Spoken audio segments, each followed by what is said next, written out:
नमस्कार साथियों, मैं हूं दीपक पंजवानी। दोस्तों, आज की वीडियो में बात करने वाले हैं सिंपल इंटरेस्ट के एक बेहतरीन कॉन्सेप्ट और बेहतरीन क्वेश्चन के बारे में।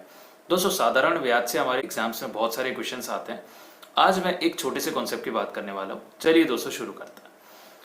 दोस्तों, क्वेश्चन हमारा बोलता है, what sum of money will amount to ₹520 in 5 years and ₹568 in 7 years at simple interest।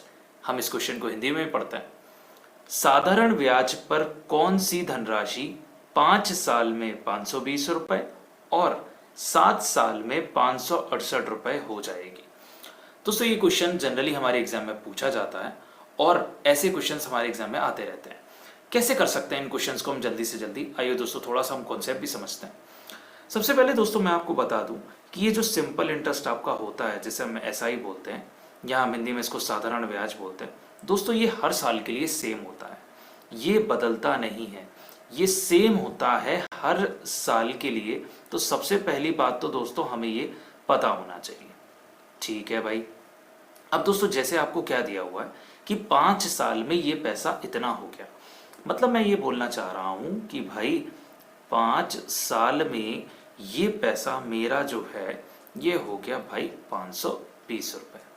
और यही पैसा जो सेम प्रिंसिपल था, ये 7 साल में मेरा पैसा कितना हो गया भाई ये पैसा हो गया मेरा रुपए 568, 568।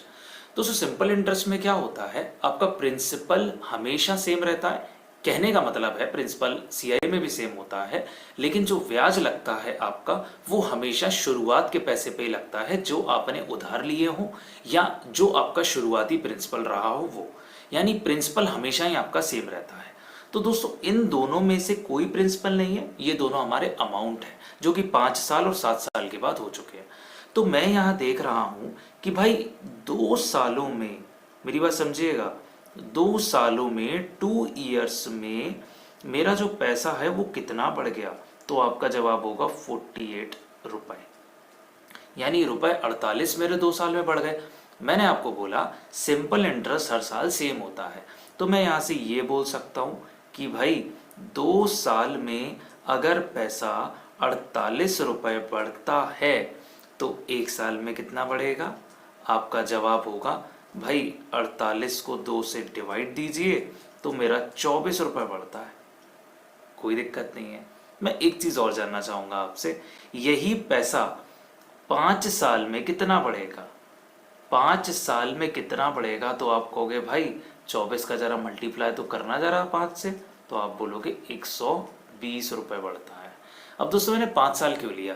क्योंकि ये मेरा शुरुआत में जो पैसा था ना, ये 5 साल के बाद का था। तो दोस्त, मैं ये कह रहा हूं कि 5 साल के बाद अगर पैसा मेरा 520 हो गया तो मेरा प्रिंसिपल क्या होगा? दोस्त, जब मैं आपसे कह रहा हूं कि 5 साल में मेरा जो ब्याज है वो 120 रुपए मिला होगा, और चूंकि जो आपका अमाउंट होता है ये होता है दोस्त आपका प्रिंसिपल में जब आप ब्याज मिला देते हो, तो ये आपका अमाउंट दिया था कितना?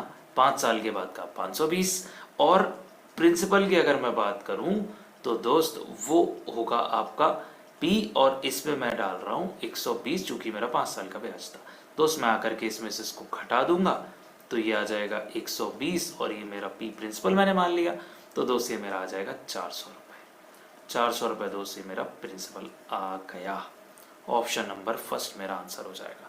दोस्तों, हम इसको ओरली भी कर सकते हैं। ओरली कैसे कर सकते हैं? अब मुझे बताओ भाई, एक पैसा ना 520 हो गया 5 साल में और 568 हो गया 7 साल में। 2 साल में बढ़ता है 48, 1 साल में बढ़ता है 24, 5 साल में बढ़ेगा भाई मेरा 120। 120 में 520 से घटा दूंगा तो मेरा आंसर आ जाएगा 400। दोस्त, हम ऐसे ही ये क्वेश्चंस ओरली कर सकते हैं अगर हमारा फोकस अच्छा है और हमारी प्लेंटी ऑफ प्रैक्टिस है एग्जाम में जाने से पहले। तो दोस्तों, मेरे साथ ऐसी ही वीडियोस के लिए जुड़े रहें। Bye bye.